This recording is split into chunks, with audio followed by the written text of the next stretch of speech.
وبرکاتہ۔ بسم اللہ الرحمن الرحیم۔ دوستو، میں کیا بنوں گا؟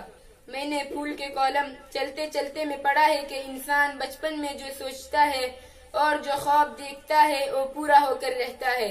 اس لیے میں نے بھی کچھ سوچا ہے جو آپ لوگوں کی خدمت میں پیش صرف اس لیے کر رہا ہوں کہ آپ میرے لیے دعا کریں کہ میں وہی بنوں بلکہ اس سے بہتر بنوں جو میں نے سوچا ہے۔ میں انشاءاللہ اسلام کا خادم بنوں گا۔ جس میدان میں اسلام کی خدمت کی ضرورت ہوگی میں انشاءاللہ خدمت کروں گا۔ مجھے معلوم ہے کہ مجھے اس کے لیے ہر میدان میں مہارت حاصل کرنی ہوگی، میں حاصل کروں گا۔ اس کے لیے محنت شرط ہے، میں انشاءاللہ محنت کروں گا۔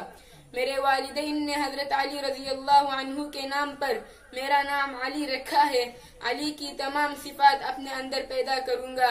علی نے فتنوں کی جڑ، خیبر کی فتح میں رکاوٹ، مرحب کا قلعہ فتح کر کے راہ ہموار کی تھی۔ میں بھی دنیا میں اسلام اور مسلمانوں کے خلاف ہونے والی سازشوں اور فتنوں کے مراکز کو شکست فاش دینے کے لیے جی توڑ کوشش کروں گا اور علی کا کردار اپناؤں گا، اور علی جیسا بہادر، دین کا سپاہی، اسلام کا داعی، اپنے زمانوں کے فتنوں سے نبرد آزما ہونے والا، اپنی قوم و ملت کی رہنمائی کرنے والا قائد بنوں گا۔ ایسا قائد جس کی قیادت خلفائے راشدین کی قیادت ہوگی انشاءاللہ۔ میری زندگی کا مقصد تیرے دی کی سرفرازی، میری زندگی کا مقصد تیرے دی کی سرفرازی، میں اسی لیے مسلمان، میں اسی لیے نمازی۔